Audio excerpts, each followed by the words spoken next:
بسم اللہ الرحمن الرحیم۔ جنگ بدر اور عتکہ کا خواب۔ ابھی ابو سفیان بن حرب کے مکہ سے جنگی لشکر کے بلاوے کے لیے بھیجے ہوئے زمزم بن عمرو غفاری کے مکہ پہنچنے میں 3 دن رہتے تھے کہ ایک عجیب واقعہ ہو گیا۔ مکہ میں مقیم آقا صلی اللہ علیہ وسلم کی پھوپھی عتکہ کو ایک خواب آیا۔ خوب ہولناک تھا۔ وہ سہم گئیں۔ اپنے بھائی سیدنا عباس کو خواب سنایا۔ تاکید بھی ساتھ کی، کسی سے کہنا نہ، کوئی مذاق نہ اڑائے۔ خواب سن کے سیدنا عباس بھی چونک گئے۔ خواب تھا ہی ایسا۔ خواب میں دیکھا کہ ایک عجیب شخص سوار آیا ہے۔ ابتح کے مقام پہ اونٹ روکا، پھر چلانے لگا، اے آل عذر، اپنی اپنی قتل گاہوں کی طرف چلو۔ 3 دن کے اندر اندر لوگوں میں بھگدڑ مچی، اس کے گرد جمع ہو گئے۔ پھر وہ اپنا اونٹ لے کر مسجد حرام گیا۔ مجمع ساتھ تھا۔ اونٹ کعبہ کی دیوار سے لگا کے کھڑا کر دیا۔ پھر وہی آواز لگائی۔ پھر جبل کیس کی چوٹی پہ کھڑا نظر آیا۔ وہاں بھی یہی چلایا۔ اس کی آواز میں عجیب طرح کی چیخ تھی، جس سے ہڈیوں سے اترتا گوشت محسوس ہوا۔ ایسی خوف طاری کر دینے والی آواز کے سن کے ہوش اڑے۔ پھر اس نے پہاڑ کی چوٹی سے ایک پتھریلی چٹان مکہ کی بستی میں لڑکھڑائی۔ چٹان کے پھسلنے کی گڑگڑاہٹ دل چیرتی پہاڑ کے دامن میں گری تو دھماکے سے ٹکڑے ٹکڑے ہو گئی۔ سنگلاخ نکیلے پتھر ٹکڑے اڑے اور مکہ کے ہر گھر پہ جا گرے۔ کوئی گھر سلامت نہ بچا۔ عتکہ یہ خواب سنا کے کانپتی ہوئی بولی، بھائی، مجھے لگتا ہے تیری قوم پہ کوئی مصیبت آنے والی ہے، مگر تو کسی سے ذکر نہ کرنا۔ سیدنا عباس نے بہن کی تاکید میں تو سر ہلایا، مگر اندر سے خود ہل گئے۔ سمجھ نہ آئے کیا ہونے والا ہے۔ یہی سوچتے پریشان جا رہے تھے کہ راہ میں ولید بن عتبہ مل گیا۔ وہ پوچھے، ابو الفضل اتنے چپ، یہ بولیں کچھ نہ پوچھ۔ وہ پیچھے پڑ گیا۔ بتاؤ، بول پڑے۔ عتکہ کا خواب سنا دیا، ساتھ ہی تاکید، یار کسی سے ذکر نہ کرنا۔ ولید نے جا اپنے باپ عتبہ بن ربی کو سنایا۔ بات پھیل گئی۔ 2 دن بعد سیدنا عباس مسجد حرام گئے تو دیکھا ابو جہل منڈلی لگائے بیٹھا اسی خواب پہ استضاء کر رہا ہے۔ سیدنا عباس کو دیکھتے ہی بولا، اے بنی عبد المطلب، تمہارے مرد نے تو نبوت کا دعویٰ کیا ہی تھا، اب تمہاری عورتیں بھی نبیہ بننے لگیں۔ سیدنا عباس اسے گہری نظر دیکھ کے چپ۔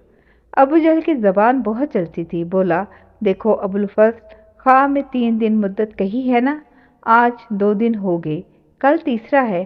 اگر کل تک تیری بہن کا بتایا ہوا اونٹ والا نہ آیا تو میں ایک تحریر لکھواؤں گا کہ پورے عرب میں تمہارا گھرانہ بنو ہاشم سب سے زیادہ جھوٹا ہے۔ وہ تحریر کعبہ کی دیوار پہ لٹکاؤں گا۔ سیدنا عباس پھر بھی خاموش رہے۔ گھر آئے تو گھر میں بات کی۔ عورتوں نے سنا تو انہیں گھیر لیا۔ تمہاری غیرت کہاں مر گئی تھی؟ اس خبیث کی اتنی ہمت کہ وہ تمہاری بہن اور عورتوں کی باتیں یوں کہے اور تم سنتے جاؤ۔ سیدنا عباس کو بھی غصہ آیا اور اپنی خاموشی پہ ندامت ہوئی۔ اگلے دن اسی غصے کو پالے سینہ پھلا کے حرم میں گئے کہ آج ابو جہل کو سناؤں گا۔ ابو جہل سامنے کھڑا تھا، مگر بجائے سیدنا عباس کی طرف دیکھنے کے وہ مسجد حرام کے دروازے کی طرف بدحواس ہو کے دوڑا۔ ادھر ابو سفیان کا بھیجا ہوا زمزم بن عمرو اپنی اونٹ پہ کجاوا الٹا کیے، قمیص کا گریبان پیچھے کیے، اپنے بال نوچ نوچ کے سینے پہ مکے مارتا ہوا پاگلوں کی طرح چلا رہا تھا۔ بچاؤ، بچاؤ، ابو سفیان کے قافلے پہ حملہ ہو گیا، تم سب لٹ گئے، مارے گئے۔ اس نے اپنی اونٹنی کے نتنے بھی پھاڑ کے لہو لہان کیے ہوئے تھے، ناکا کے کان پھاڑے ہوئے تھے، اپنے اور اونٹنی کے منہ سر پہ خون ملا ہوا تھا، سر پہ مٹی اور ریت ڈال رکھی تھی۔ لوگ سراسیمگی میں جمع ہونے لگے۔ قریش والوں کو عتکہ کا خواب بھول گیا۔ قافلہ بچانے کے لالے پڑ گئے۔ ہر ایک کا پیسہ اس قافلے پہ لدا ہوا تھا۔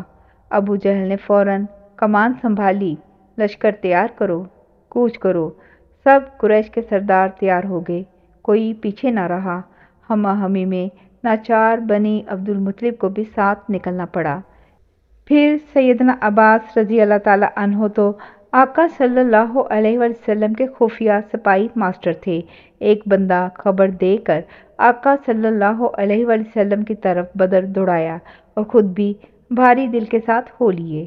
ابو لہب بدطینت تھا، مہنگا، موٹا اور بڑی عمر کا، خود سے جایا نہ گیا تو ساتھ اپنی جگہ اپنا ایک قرضدار جس نے اسے 4,000 درہم دینے تھے، اسے کہا، میری طرف سے محمد صلی اللہ علیہ وسلم سے جا کے لڑ، تیرا قرض معاف۔ وہ بندہ تیار ہو گیا۔ وہ تھا ابو جہل کا بھائی عاصی بن ہشام۔